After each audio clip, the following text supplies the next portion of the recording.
SRTC classes में आप सभी लोगों का स्वागत है। आज से BSc सेकेंड ईयर मैथ का क्लास शुरू होने जा रहा है। क्लास को शुरू करने से पहले मैं BSc सेकेंड ईयर मैथ के सिलेबस के बारे में बात करूँगा। पहले तो BSc सेकेंड ईयर मैथ में 4 पेपर होते हैं। प्रत्येक पेपर 50-50 नंबर का होता है, यानी कि BSc सेकेंड ईयर में गणित का टोटल 200 नंबर का पेपर होगा। उसमें से फर्स्ट पेपर आपका है अबस्ट्रैक्ट अलजेब्रा, जो कि 50 नंबर का होगा। सेकेंड पेपर आपका है रियल एनालिसिस, वो भी 50 नंबर का होगा। थर्ड पेपर है abstract algebra advance calculus and numerical analysis, ये भी 50 नंबर का पेपर होगा। और फोर्थ पेपर है मैकेनिक्स। मैकेनिक्स में 2 पार्ट होते हैं, स्टैटिक्स एंड डायनेमिक्स। तो पर पेपर के थोड़ा सिलेबस के बारे में थोड़ी चर्चा कर लेते हैं। जैसे मान लिया अबस्ट्रैक्ट अलजेब्रा यानी कि फर्स्ट पेपर की बात किया जाए तो उसमें हमको क्या क्या पढ़ना है, इसके बारे में थोड़ी सी चर्चा कर लेते हैं। तो अबस्ट्रैक्ट अलजेब्रा में सबसे पहले हम पढ़ेंगे रिंग पढ़ेंगे, होमोमॉर्फिज्म पढ़ेंगे, फील्ड पढ़ेंगे, पॉलिनॉमियल एंड यूक्लिडियन रिंग की चर्चा किया जाएगा, vector space, linear transformation, theory of matrix. ये इतना अबस्ट्रैक्ट अलजेब्रा पढ़ना है। थियरी ऑफ मैट्रिक्स की बात किया जाए उसमें टाइप्स ऑफ मैट्रिक्स भी पढ़ेंगे, प्रॉपर्टी ऑफ मैट्रिक्स पढ़ेंगे, कुछ प्रिंसिपल पढ़ेंगे, साथ ही साथ कुछ उसमें न्यूमेरिकल सॉल्यूशन भी किया जाएगा। ऐसे ही सेकेंड पेपर की बात किया जाए तो सेकेंड पेपर में हम डेडिकाइंस थियरी ऑफ रियल नंबर पढ़ेंगे, बॉन्ड्स एंड इंटरवल पढ़ेंगे, सेक्वेंस पढ़ेंगे, डिफरेंशियबिलिटी पढ़ेंगे, लिमिट एंड कॉन्टिन्यूटी पढ़ेंगे, रीमान इंटीग्रल पढ़ेंगे, इम्प्रॉपर इंटीग्रल पढ़ेंगे और साथ ही साथ इनफाइनाइट सीरीज का भी चर्चा किया जाएगा। ऐसे ही थर्ड पेपर की बात कर लिया जाए तो थर्ड पेपर में यानी कि advance calculus and numerical analysis, इसमें हम पढ़ेंगे limit and continuity, Taylor series पढ़ा जाएगा, मैक्सिमा मिनिमा पढ़ा जाएगा। उसके बाद से vector differentiation, divergent, curl and gradient की चर्चा की जाएगी, वेक्टर इंटीग्रेशन पढ़ा जाएगा। Vector differentiation, vector integration 2 part है इसमें। उसके बाद इंटरपोलेशन पढ़ा जाएगा, उसमें इक्वल एंड अनइक्वल आर्गुमेंट दोनों होंगे। सेंट्रल टेंडेंसी पढ़ा जाएगा, सेंट्रल डिफरेंस पढ़ा जाएगा, ordinary differential equation and algebraic equation पढ़ा जाएगा। ये आपका थर्ड पेपर है। फोर्थ पेपर में हम पढ़ेंगे मैकेनिक्स। मैकेनिक्स में 2 पार्ट होंगे, स्टैटिक्स एंड डायनेमिक्स। तो स्टैटिक्स में से कोप्लेनर फोर्सेस पढ़ेंगे हम लोग, वर्चुअल वर्क पढ़ेंगे, रिएक्टिलिनियर मोशन पढ़ेंगे। ऐसे ही मैकेनिक्स में डायनेमिक्स में देखा जाए तो काइनेमेटिक हो जाएगा, काइनेटिक हो जाएगा। उसके बाद से मोशन इन रेजिस्टिंग मीडियम इत्यादि चैप्टर पढ़ा जाएगा। तो आज से हम थर्ड पेपर की शुरुआत करते हैं। थर्ड पेपर में पहला चैप्टर आपका है लिमिट एंड कॉन्टिन्यूटी। तो आइए आज से लिमिट एंड कॉन्टिन्यूटी की शुरुआत करते हैं, देखते हैं। सबसे पहले मैं लिमिट पॉइंट का आपको डिफिनीशन दिखाता हूँ, क्या होता है limit point. A function F x, y is said to tends to a limit L as a point x, y tends to the point a, b if to every arbitrary small positive number epsilon there exists a positive number del is greater than 0 such that mod of function of x comma y minus L is less than epsilon whenever 0 is less than mod of x minus a is less than del and 0 is less than mod of x minus b is less than del. For every point x comma y which satisfy mod of x minus a is less than del, mod of y minus b is less than del. अगर इसको symbolically form में देखें तो इसको ऐसे लिख सकते हैं, we can write limit x comma y limit x comma y tends to a comma b function of x comma y is equal to L. L क्या है? L एक लिमिट है. L is the limit of f. यहाँ bracket में लिखें double limit. यहाँ पे x comma y है, चूँकि दो पॉइंट है तो दो पॉइंट की लिमिट लिखी जाएगी when x y tends to a comma b. ये आपका डेफिनेशन है. कहने का मतलब ये है कि कोई आपका फंक्शन दिया है f function of x comma y और ये टेंड्स कर रहा है a कामा b पे, तो कह रहा है कि अगर इसकी लिमिट निकालनी हो तो function of x comma y minus L. L आपका लिमिट है, तो function of x comma y में से अगर l को घटाते हैं मॉड लगा के तो क्या होगा? ये हमेशा अपसाइलन से छोटा होगा. ठीक है, ये क्या होगा? अपसाइलन से हमेशा छोटा होगा. अच्छा, अपसाइलन क्या है? अपसाइलन जो है बिल्कुल स्मॉल पॉजिटिव नंबर है, छोटा से छोटा है, यानी कि 0 से बड़ा रहेगा. अब कितना बड़ा है ये नहीं है, लेकिन स्मॉल 0 से बहुत ज़्यादा तो नहीं होगा, लेकिन बहुत छोटा सा है, नहीं 0 के नज़दीक. इसीलिए इसको लिखा गया है कि small positive number, there exist a positive number. और ये जो फंक्शन ड्राइव कर रहा है वो कह रहा है कि इसका जो वैल्यू आएगा 0 से डेल के बीच में होगा. अच्छा, डेल क्या है? डेल जो है 0 से एक बड़ा पॉजिटिव नंबर है. अच्छा, अपसाइलन भी पॉजिटिव नंबर है और डेल भी पॉजिटिव नंबर है, और इसका जो रेंज आ रहा है mod of x minus a का वह 0 से डेल के बीच में आ रहा है, mod of x minus b का 0 से डेल के बीच में आ रहा है.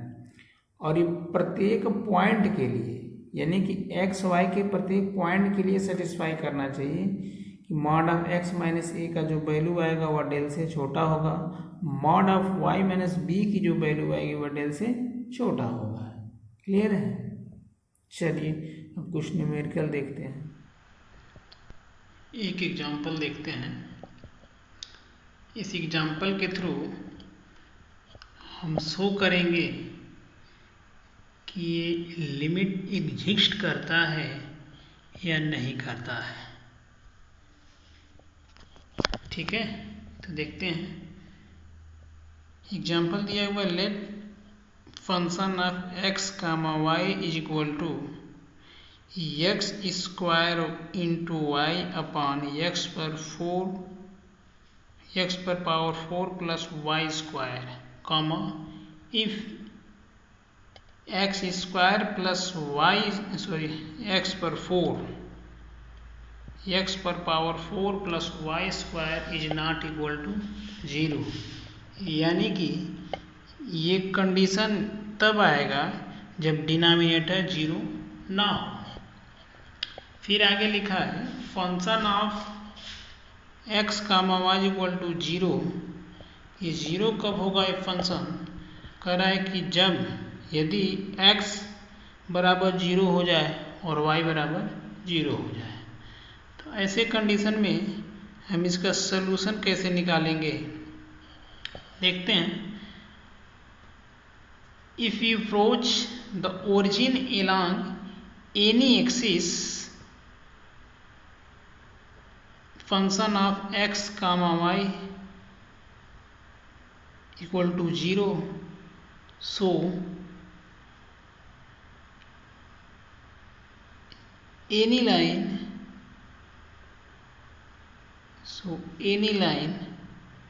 y is equal to mx and x tend to 0, then function of x comma y, this imply that function of x y की वैल्यू हम यहाँ लिख देंगे mx, this imply that x square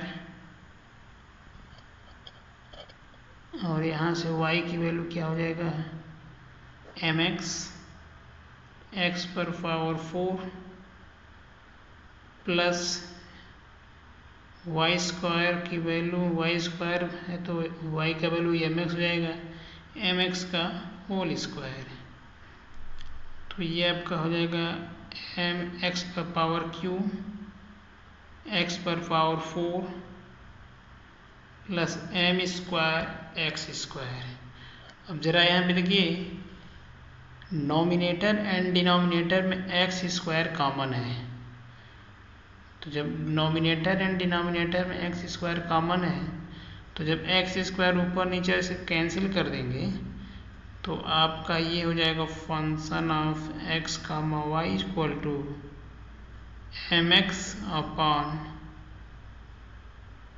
x square plus m square, जो कि यहाँ पर अगर लिमिट लिया जाए this imply that 0 as x tend to 0। अगर x की वैल्यू को 0 रखा जाए तो ये आपका फंक्शन क्या हो जाएगा 0 हो जाएगा। x की वैल्यू 0 रखने पर आपका फंक्शन क्या हो जाएगा 0 हो जाएगा। सो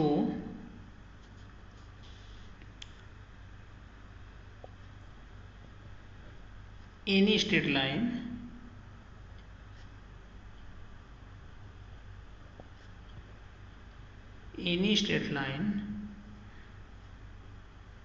गिव्स, क्या गिव्स करता है limit x comma y, this imply that 0 comma 0 function of f x comma y, this imply that 0। इसका मतलब ये है कि इस कंडीशन में ये जो पॉइंट है वह एग्जिस्ट करता है, बट यहीं पे हम ये मान लें एक कर्व ले लेते हैं, but put y is equal to mx square, y is equal to mx square किसका समीकरण होता है पैराबोला का। तो पैराबोला का अगर समीकरण लेते हैं तो यहाँ पे क्या हो जाएगा limit x comma y tends to 0 comma 0 function of x comma y, this imply that यहाँ y की वैल्यू mx स्क्वायर होगा तो x टेंड टू 0 हो जाएगी। अब क्या करेंगे लिमिट x टेंड टू 0 और यहाँ फंक्शन है x, y की वैल्यू आपका हो जाएगा mx स्क्वायर। ऐसी कंडीशन में यहाँ पे हम वैल्यू जो रखेंगे फर्स्ट वाले में वो कुछ ऐसे हो जाएगा x square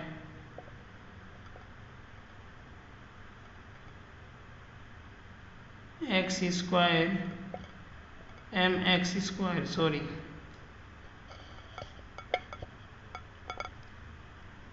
x square mx square into upon x पर पावर 4 और यहाँ हो जाएगा m square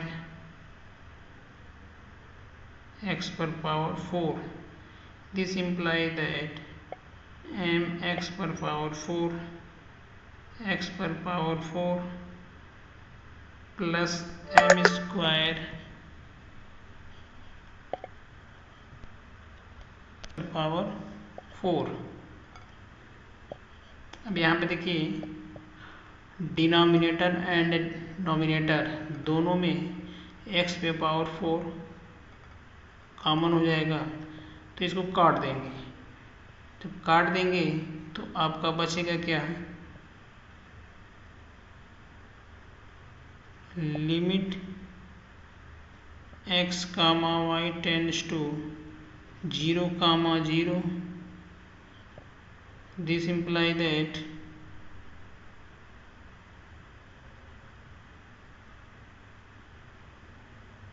m 1 plus m square. अब यहाँ पे देखिए m का जो वैल्यू होगा डिफरेंट वैल्यू आ रहा है यहाँ पे, तो क्या लिखेंगे, which is different for different value of m, which is different for different value of m. जैसे एग्जाम्पल के तौर पे मान लेते हैं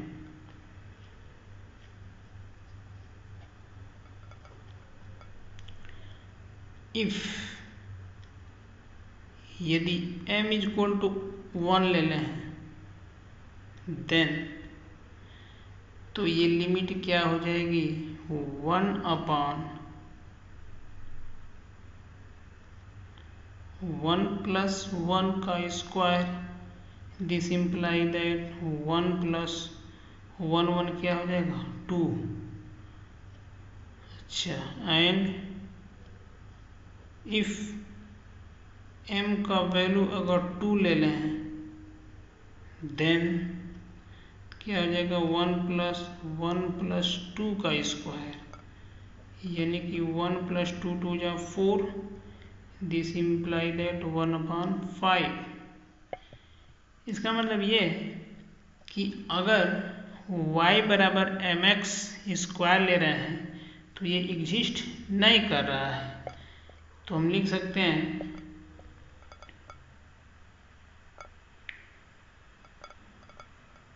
hence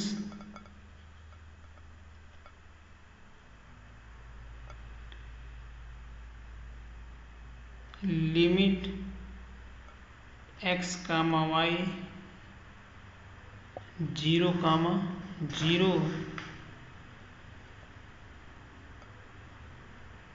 f of x comma y does not exist. Clear? Okay.